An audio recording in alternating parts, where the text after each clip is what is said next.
the Minus One podcast, where we ask the most interesting people in the world about times in their lives where they've had to answer a question we all eventually struggle with, which is what's next in their lives.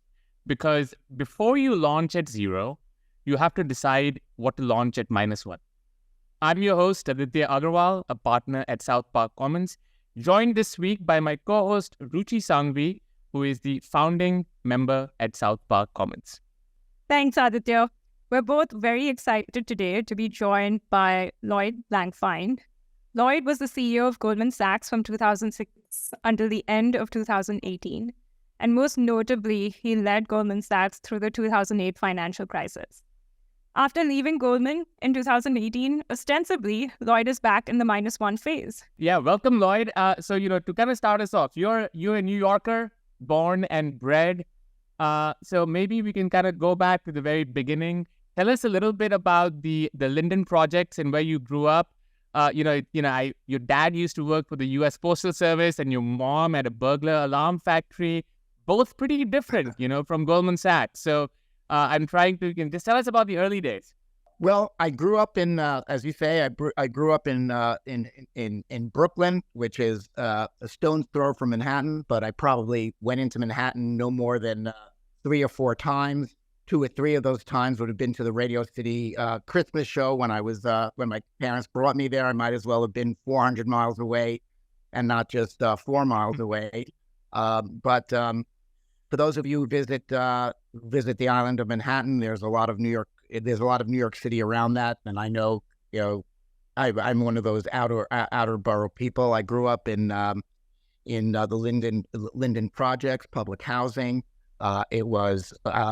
I'm now 69 years old, so that dates me, and it dates my childhood when I grew up. When we got there, when I was an infant in the late 50s. I had 2 parents and a family that was coherent. I went to high school, overcrowded New York City high school, triple session high school, disadvantages and advantages. At the time, I thought one of the advantages were you only had about 3 hours a day, or 3.5 hours a day, because they cleared out the school twice because they had 3 sessions.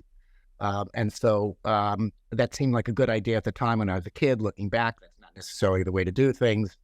But I did well in that context, and fortunately got into great schools on scholarship, for which I remain grateful today. And of course that caused a change in the trajectory, and went through college, went through law school, got a job obviously in a law firm for a long time, then made my way into finance. What would you say was your driving force or your driving motivation growing up in the projects and making your way into, the banking world? Well, the banking world was not even a dot on the horizon. Where I grew up, very few people, nobody's parents went to college, and nobody's parents had a white collar job. I wouldn't have known what that was even to have a conversation about it. I knew there was a wider world. I had in my high school, I was on a swimming team. It wasn't a very good swimming team. I wasn't a very good swimmer on the not very good swimming team, but I did have a coach that took an interest in me. And for one summer, he tended to the waterfront of a camp in the Adirondacks, which catered to kids who could afford to go to summer camp in the Adirondacks. And so I was hired for the summer. I think I was paid $100 for the whole summer, and I worked as an assistant on the waterfront there. But what that gave me was an exposure to kids who I couldn't even grasp what they were. They came to this camp and had little TVs and their own, paddle for canoeing that was theirs. I thought these were kids from another planet. They were children of doctors and lawyers and professionals. These weren't plutocrats by any means, but I got some exposure to different kinds, and generally that, and reading and watching. I knew there was something beyond, and I'd say my motivation at the time was to get away, go to, quote, an out-of-town school, whatever that meant. Mm-hmm. And I applied to schools, and I got in. I didn't get into all of them, but I got into, you only can go to one, and I got into a good one. So, I mean, Lloyd, if this is super interesting, would you say that you were unusually cautious or unusually like ambitious or driven? Like, were you like Or unusually talented academically? Like, what was the thing? I don't know. I don't look. I've had a lot of validation in my life. So, gosh, when I look in the mirror, I think to myself, boy, I must really be terrific. But the fact of the matter is, I say that to myself too all the time, every morning. Well, I'm sure other people say it to you. Other people don't say it to me. But I look. Everybody knows bad luck, but there's also good luck. And you get to a crossroads. If I went to a college night that my own high school didn't have, because not a lot of kids from my high school went to college, but I went to it. I met a guy who was handing out applications, at college night and talking about his school. Is a guy from Harvard. And on that basis, I applied to Harvard and and I got in. What if I had not done that? I would have gone to, look, who knows? I may have been, the most successful. You just don't know. There's a lot of randomness. You can charge people as fully accountable for everything that happens in their lives, and you can lean into certain places. You can steer your career and your lives. You can put yourself into a different position and work hard. But the fact of the matter is, you have to sometimes be lucky, and you have to get people who have an interest in you. Some people carry themselves in a way that make it more likely that people will take an interest in them, some less. You could be the Olympic athlete, but you could peak in a non-Olympic year. So I'm just saying there's a lot of, and I think it's very important for very, very successful people to realize when they admire themselves, and they have very libertarian tendencies because they think, we should all enjoy what we have and not have restrictions or throw into a common pool. I think it's worthwhile to remind yourself that we're all, that all of us, are beneficiary who get to good places, are beneficiaries of good luck too. Yeah.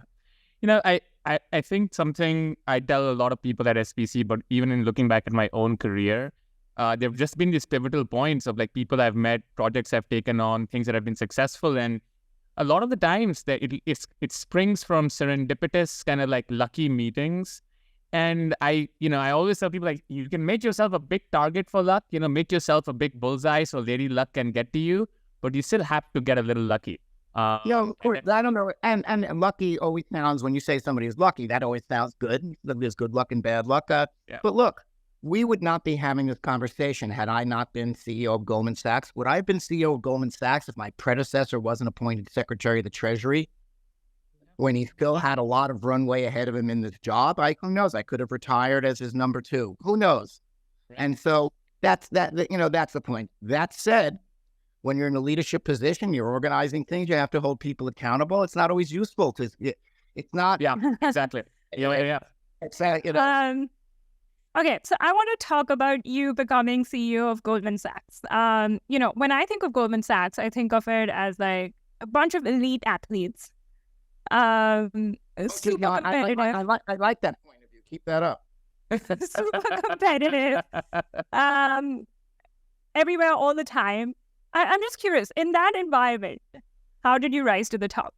Well, I guess I must be in some things super competitive. I'm competitive in some things, not in others. I had an unusual path at Goldman. I came through, Goldman is an investment banking, deservedly earns its reputation for its relationship in, I would say, the most sophisticated parts of transactional investment banking. I came up through the trading side, an unusual path. I think that if I had to say what helped me the most and what skill or what talent that I had, is that I was always able to work well with other people. Other people didn't always like it, but I think at the end of the day, they always appreciated it. I tried to make people around me better. I tried not to compete with my subordinates, for example, which some people tend to do and makes for a poor relationship. I think I would get credit for making people better than they might otherwise have been. And I think That's kind of the contract that I think a lot of people in leadership positions make implicitly or otherwise, or implicitly or explicitly with people. And people know whether you're that kind of person who does that. I don't think that in any of the skills that were required from my job, whether it's presentation, trading, marketing, so I think I was pretty good at every one of those things. I don't think I was ever the best at any one of those things, even among the people that were around me. But I tell you, I didn't stop the people who were better than me from being better than me. And I had no problems touting their virtues. I thought my success would come from me if my team was doing well. And that's a bit of a leap of faith, but I give credit to my organization at Goldman that worked. You didn't have to fight with people for credit. If you consistently were part of groups that performed well, people would notice that. I mean, Lloyd, you've probably met hundreds, if not thousands, of leaders in your time at like a CEO's Goldman.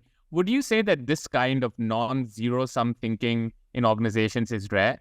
Like, you have a very like, hey, like, let us make everybody win together. Do you think that's a common trait, or is that somewhat uncommon for like, leaders who kind of get to the elite highest level that you did? Look, I worked in a place, the metaphor of the 800-pound gorilla. I worked, where you have to stand away and give room for the 800-pound gorilla. I worked in a jungle that had 100 800-pound gorillas. And any given day, 70 have to be convinced to stand back and say, please, after you. And part of it is to get people to believe that it is in their narrow self-interest for their own self-promotion to temporarily, at least, put their individual self aside, work for the betterment of the platform. And if you make that platform really, really terrific, you can then use that platform for your own ambitions within the firm or even outside the firm. In most of the places we operate, people are really happy to get Goldman Sachs partners on their boards or to give them promotion.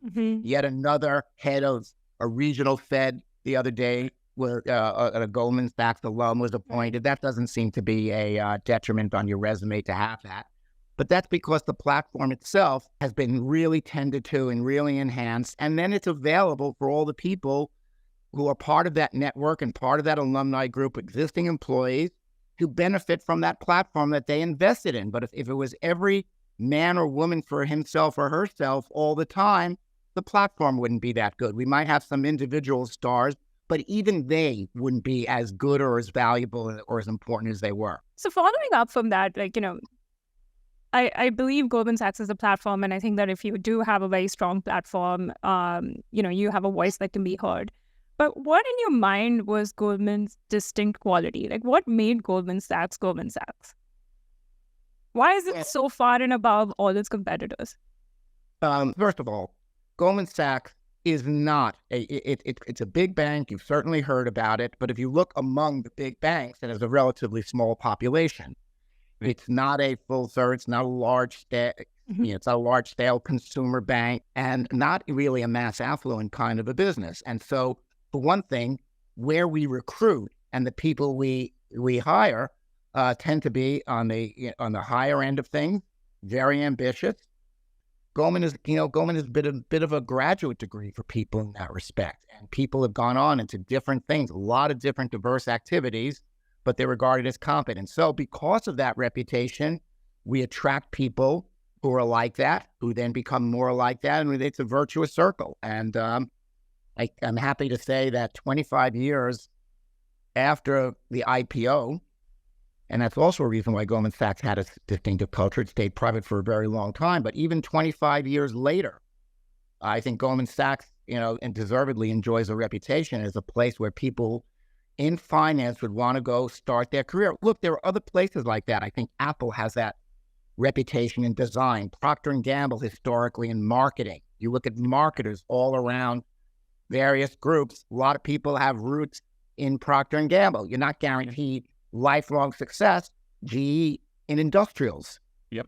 People who ran industrial companies have roots at GE. And I think Goldman Sachs is somewhat like that in finance, and it's a great place to be. It's a very virtuous, and you make people better, and you'll get the best people. Yeah, we actually talk a lot about this at South Park Commons, Lloyd, where we say that, this is a common thing, but the best people want to work with the other best people in like a competitive collaborative setting, right? They want to collaborate with the best in order to kind of like create the power of the platform.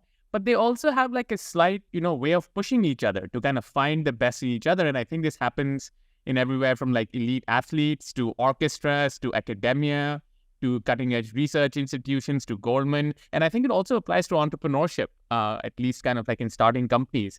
A lot of the great founders all essentially hang out with each other, and they're kind of like egging each other on, but also ultimately collaborating. And we see this pattern really often.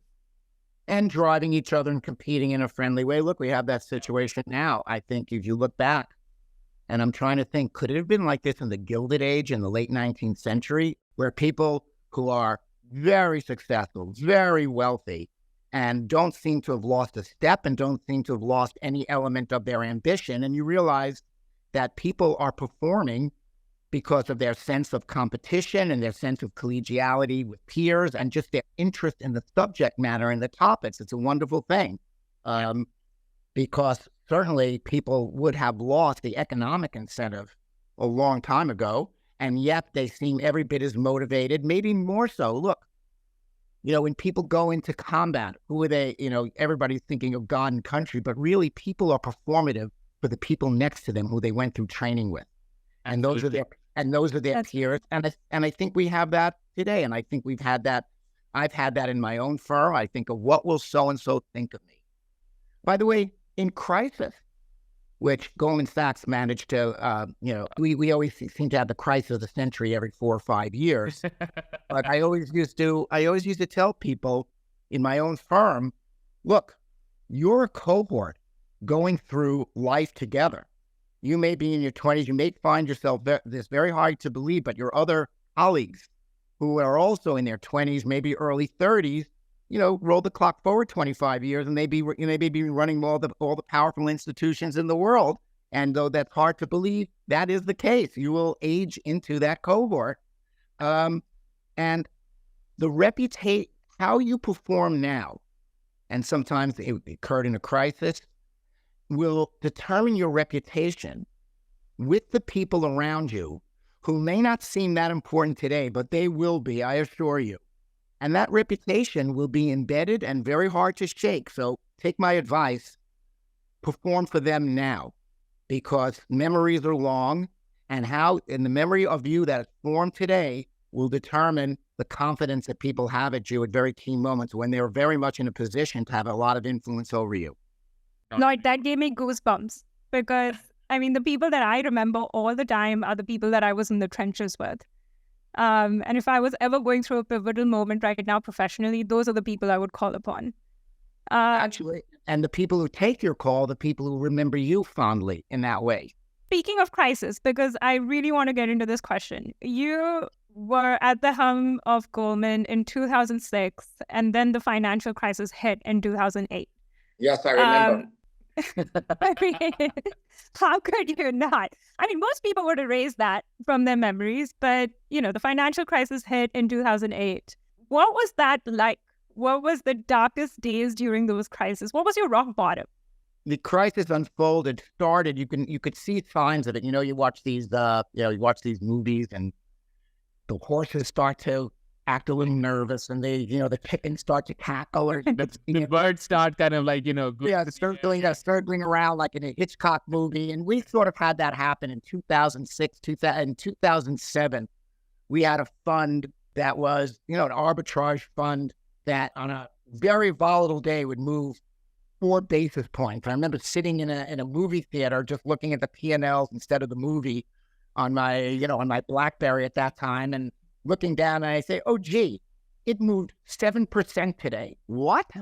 And, you could just see that things were happening. And so we got into gear, and, did things to, adjust, get rid of the existential risk and things on our balance, we didn't know what was going to happen, but we just saw precursors and we're expressing nervousness publicly that, things were afoot. But didn't know what, and never knew how severe it was. I would say at that time, Goldman Sachs was still a private company. Again, we were not private in the sense that people didn't know who we were, but we, our clients, we backed our clients. We had press people whose only job it was to keep us out of the newspaper, not into the newspaper. And, it wasn't really brisk. And all of a sudden, the economy came into sharp focus. Banks in particular, large banks more in particular, and Goldman Sachs more particular than others, because we were large market makers at that time, and in the middle of a lot of flows. Again, we weren't a consumer bank. People on the street wouldn't have known us, and not knowing us generated a problem for us, because all of a sudden we became, kind of spectral, and who are those people? And so, I would say the toughest moments were a time when the firms that were most like us started to have very big problems. Think Bear Stearns, Lehman, a couple of them folded. We were not, frankly, we were, much more secure, much better, but in a crisis of like that, in a real credit where nobody is willing to take anybody's credit, where you have obligations to pay money out, and the money that is owed you isn't coming in because people are unwilling to send stuff to you because they don't know it will be there to perform. Everybody was at risk. Us, but everybody was at risk.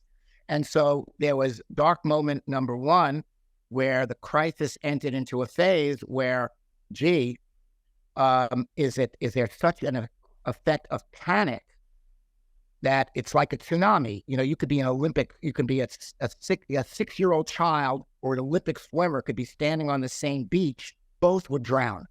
It didn't matter how good you were, because if there's that kind of a thing, that was averted. Those generated some very unpleasant moments. Lloyd, I'm curious, like on a more day-to-day basis, when you were in the thick of it, what was kind of almost the attitude you were trying to get across to the organization? Was it that like, hey, listen, this stuff is hard. A lot of this stuff is outside of our control. We're going to wake up, put on our armor, come to work and do the best that we can. Like, was it just one of those like, hey, let's keep on putting one step, like just keep on doing the best that we can? But I'm curious if we were, yeah. And I would say it's hard to achieve. Look, we were a public company. There's a stock price. We're in the news. And if you left things alone, if we had 35,000 people, something like that, or all around the world, I would say 34,000 people would be stopping what they were doing and staring at the screen all day, listening to the commentary, or wringing their hands, or just plain traumatized by worry. Yes, I'd say my job at that point was to get people to do sensible things and to do what worked. Look, at that time, we were distressed by the situation, but our clients were more distressed than we were. I mean, we were in a better position, big balance sheet. We had the systems and the technology to look at things and payments and flows. We didn't like what we necessarily seen, but we felt in control. This is a time when our clients, for example, really needed us. And, the point was that we were both an actor here, a target, but also a player in having to, being ones to try to sort things out for everybody else. And so what we had to do is to get people to do their jobs. And so I literally came on and talked to all the senior people, got big groups of people together and said, look, if you want to help the firm, which everybody did, and this was a partnership, a great culture, everyone, feels partner-like. And if you want to help the firm and you want to help the world, do your jobs, your regular assigned jobs, like you've never done it before. I know you're stressed. I know you're, to say the least, curious of what's going on. Here's the deal. I will keep everybody informed, but I need 98% of the firm to do their jobs and 2% of the firm to help work out our own situation. and to deal with the official sector and to try to resolve and go, and to get ourselves on the right path going forward. And I will promise, I will tell you what's going on. You won't miss anything, so you don't have to stare at the screen all day. And that, I think, in fact, and the people who get that into that place, that head quickest, are going to be remembered as the people who made the biggest contribution to the resolution and helping their clients. And it was actually a chance to advance our reputation and advance our relationship. And that's what we did. I'd ask people, do your job, escalate issues, because issues were coming up all the time. This person won't accept our name as credit. We don't want to accept somebody else's name as credit. Elevate your problems, escalate your problems quickly. And so you can get an answer. So we're not hesitating. We're very decisive about what we're doing and explaining people. Stay in front of your clients, find out what their problems. And at the end of every day, I'd send a voicemail out to people. And I would say if there was something going on, I would address it. But mostly in the voicemail, I said, I went about my normal schedule. I went to France. I went to China. I went to, places where we're doing business. I'd say, landed in France today, saw 12 clients. The clients had these concerns, those concerns.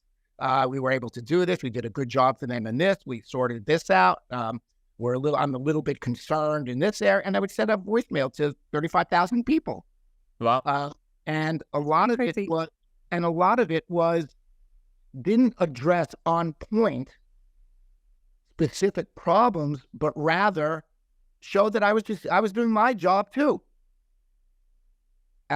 And just saying that, life is going on and we're doing this, and we just, even in the context of these difficult times, we did a financing today for so-and-so, and it worked out very well. And that was that. And so guess what? You get up every day, you fight, you go to sleep exhausted, you get up the next day, you go out and fight, and then one day there's no one left to fight. You've gotten through the problem.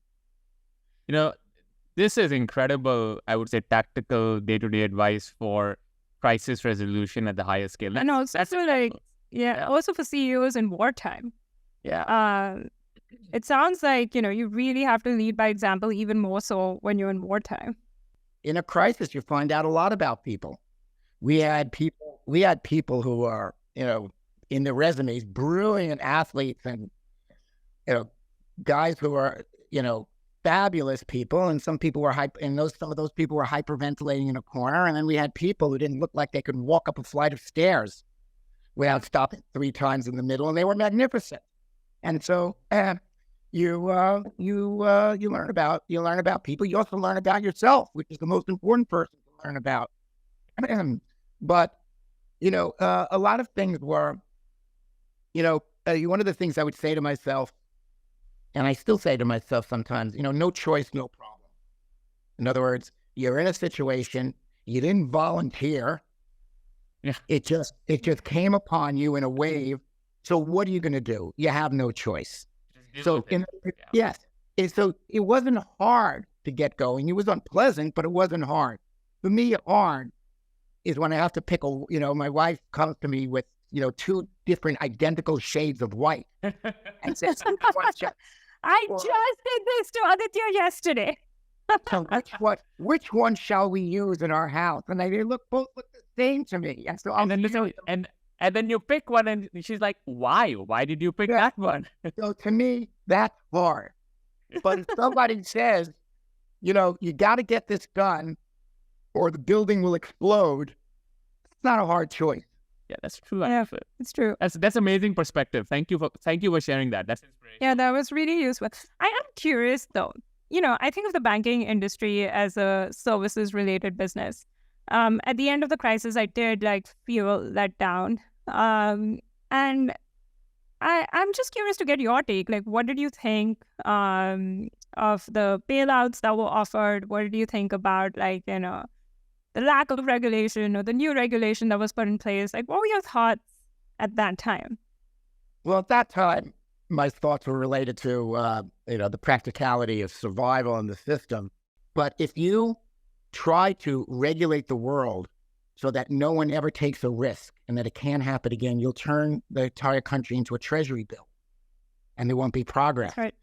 I mean, the debate that has to happen, and it does happen, although not in these words, is you want to make the world, the financial world, safe from the 80-year storm, but you want to have the 79 good years in between, where you have risk takers and people financing risk. Think of all the risks of all the companies that in your professional life you've been associated with.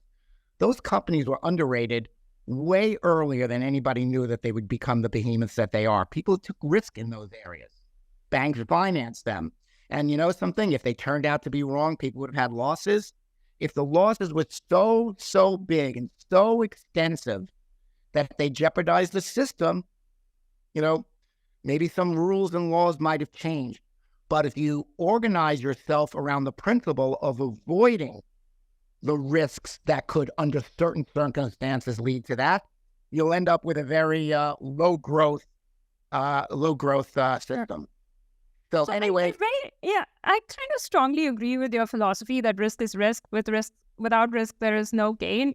But I guess my question really is that how transparent is the system about the risk? Because when you refer to the world of technology, we're pretty transparent. Like 99% is going to fail. It's transparent to you because you're an inside player. If you're looking outside the industry, you're wondering what's the motivation of the people doing it. Are they taking my information? Are they really telling me all the stuff that they own of me? You could just pick up the newspaper any day. You could see all the criticism. And you may look about that and say, these concerns are not valid, but then the people would say, well, you're not transparent and convincing us that it's not.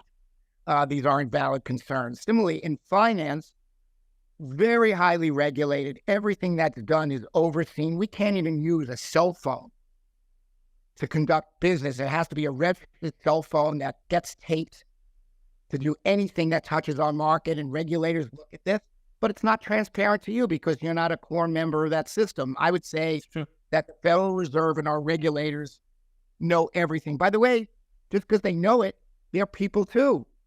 Yeah, I don't think the head of the head of the central bank didn't see the mortgage crisis coming. And when it started, they thought it was localized just to subprime. So people could be wrong in their judgments, but it wasn't from a lack of transparency. It just wasn't transparent to people who had no interest in peering into that system. So you might find the place where you work highly transparent. You know what the people around you are doing, but pick up the general press or the minutes of congressional hearings and read the criticism. Oh, you didn't go there. You didn't go to the congressional hearings. And people will say that they don't have very good vision into what you guys are doing, quote, you guys. Now, I was in your industry too, because we're obviously bankers and underwriters and representing your industry. So I have the perspective on it. But a lot of people who claim a lack of transparency are not looking. But sometimes it's not transparent because it's new, and the actors themselves aren't clear on what's happening. We're all buffeted by macro forces beyond our control. We're having this conversation. You know what you know. Who knows what's going on in some basement somewhere that somebody else is going to announce the day after tomorrow? Absolutely. I mean, this is my. But would we rather not do that? In other words, you take the U.S. economy, by far the largest economy in the world, the most nimble, the fastest growing. How could that be? Usually size is the enemy of entrepreneurialism and quick growth and speed and flexibility and resilience, but no. And so, we have a system. So guess what? I think periodically we will take risk. That risk will turn out to be excessive, which will be very clear in hindsight, not very clear in prospect. It'll be bad. We'll do things that we wish we couldn't do. Wrong, some people will be hurt who don't deserve to be hurt. Some people will be, saved who, you wish it were otherwise. They'll be working it out. We'll have hearings afterwards. People will inspect. We'll legislate again, but hopefully not so much that we don't have another cycle, because what you don't want to do is, in order to protect us from the 80th bad year, you don't want to have 79 uninteresting years of slow or no growth just to protect yourself from the, from the problem area. This would not be a popular thing. I don't know, people, I'll probably regret having seen it, and I certainly won't enjoy reading it back, but that's just the inevitability. If you read history or financial history, there are cycles to things. Yes. And, and that's the way it is. And whenever anybody says to me that the past was so obvious, why did you must have seen it? And I say, okay, well, if you were so clairvoyant then, tell me what's happening. Tell me what's happening next.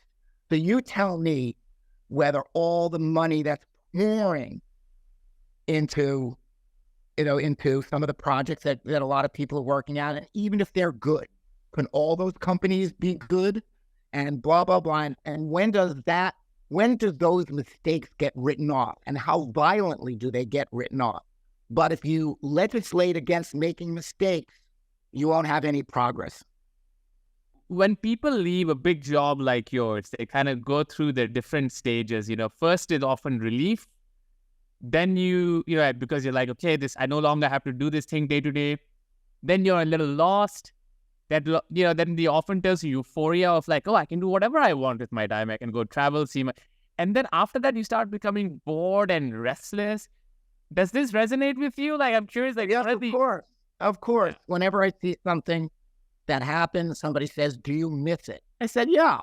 A third of the time I miss it, maybe a quarter of the time I miss it. And the rest of the time I'm just so happy I'm not setting my alarm clock in the morning, and I don't have to leave my family on a Saturday afternoon to make sure that I was in China Monday morning. Yeah. And I was doing that all the time. Let me just say, I find myself engaged in the same sort of conversation in my head that I had freshman year of college. What's the meaning of life? Yeah. So you work along, and when I first left my job, I said, oh, gee, I should teach. And so I went and I got a low-level lectureship at a very prominent institution, and blah, blah, blah. I didn't love it. I didn't like it even. I'm saying, this is not what I want to do. I'd like to learn, not teach. And I don't want to be in, and I didn't leave this job so I could be in finance. I said, what do I wish I knew? I always was interested in anthropology, linguistics. I liked history. I didn't know enough about physics. And the physics of large things and the physics of small things, and I don't know. And so I spent the last couple of, really going to lectures, listening to a lot, reading up on what I can. And I'm somewhat relieved by the fact that since nobody in the world understands this stuff anyway, it wasn't a burden on me that I didn't understand it. And so with a lot of stuff, I get frustrated if I don't get it. But I'm, sort of relieved that nobody, maybe 5 people in the world really understand it, and maybe not even 5. Yeah. And so I kind of can enjoy it without the burden of not being an expert. Yeah. Of not being perfect. So I've had that. I started recently writing, kind of a little bit memoirish, a little bit talking about crisis, a little bit trying to be useful, but in kind of my tone. Kind of perspective. I saw a lot of stuff. I saw things, about the system that worked well, that worked poorly, and, people saying things that just don't make any sense if you actually live through stuff, and, and you kind of want the world to come out a certain kind of way. Mm-hmm. Ruminations on risk and how you think about risk and manage it. So that's been interesting. I have a lot, but again, getting back to the meaning of life, you're supposed to work and make yourself wealthier and wealthier.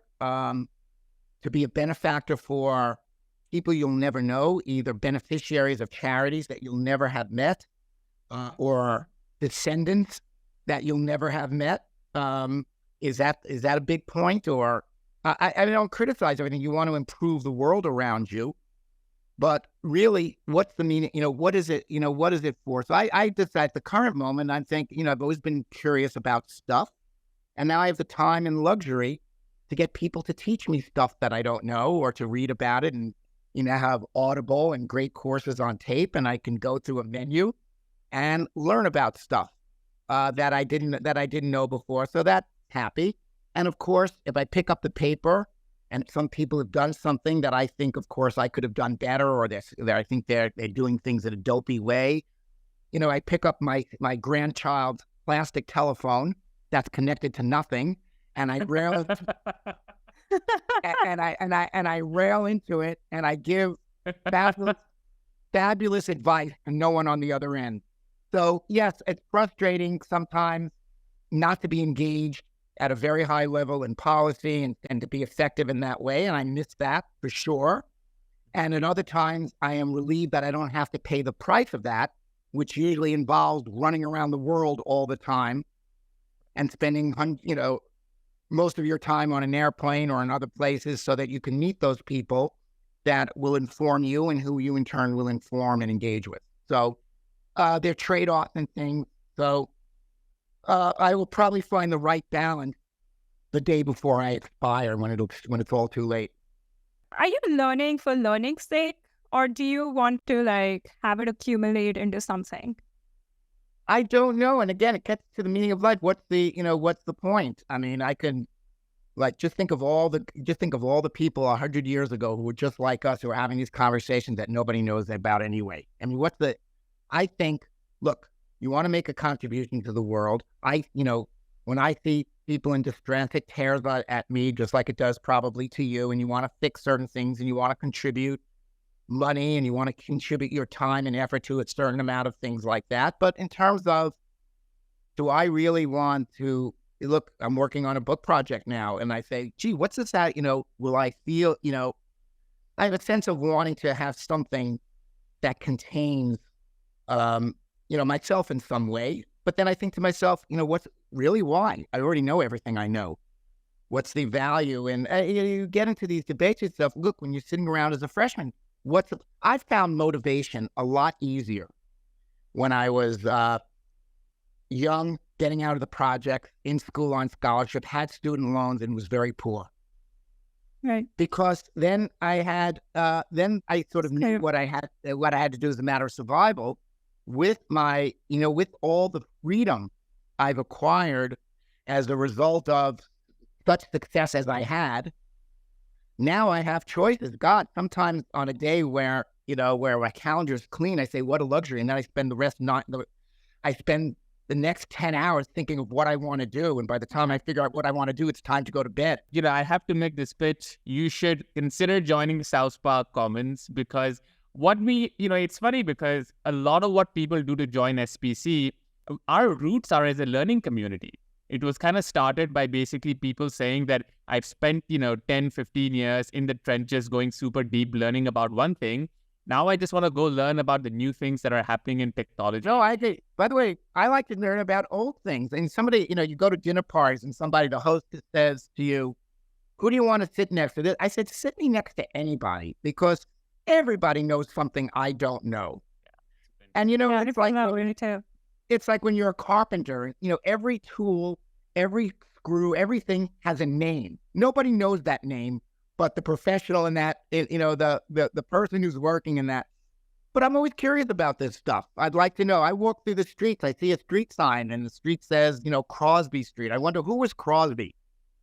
Yeah. I tell you, the thing that most affected my life, and I know we have now looped away from it into various AI, but Google was why I Google things 100 times a day.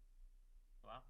Just because it's wonderful. I just, I watch a movie and I want to know, gee, that actress, whatever became of her from some 1940s movie. Have you tried out these LLMs? These chatbots are amazing at answering these questions. We need to get you onto Perplexity or kind of, Claude or OpenAI. Well, I like it. But don't get me wrong. At times, you pick up the paper and I know these people. And by the way, I still speechify. I talk to people. I have people I used to work with, people I used to advise, call me up. And so I do enjoy the business. I do enjoy the game. I do enjoy meeting with people who are leaders in advancing, important things. And in order to be interesting to those people, they lose interest in you if you're not advancing important things. So I realize, my ability to be relevant to the kind of people I like talking to from time to time, is a little bit lost by, by the way I diversified my own, stuff. It's like I find myself taking an entry-level course in a metaphorical way in 50 different courses. And so, but if you're only taking entry-level courses, it's interesting for me, but it's not interesting for somebody who's sophisticated in the space. So you have to find some balance there. Yeah, and so, again, we're back to being strivers, still searching for, whoever finds the balance. The day you find the balance, your chemistry changes and you're not balanced anymore anyway. You change your mind about things. That's right. I think balance is a myth. Really hard to achieve. I mean, if you balance one day, the next day you wake up exactly the same, but the world has shifted, so you're not balanced. Lloyd, I was going to say, we're almost at time here. Thank you so much for your time. I think that even, in the last 1 hour, I've learned a bunch about leadership with confidence, strength, and purpose through times of crisis. Your personal story is inspiring. And I think that even the questions that you're asking yourself in this phase of, your journey, I think are really relevant for a lot of people who might be at similar breaks in their earlier parts of their life or their journey. So thank you for taking the time and sharing it with us. It's an honor and a pleasure to be able to talk to you today. Well, thank you for your time as well. Appreciate it.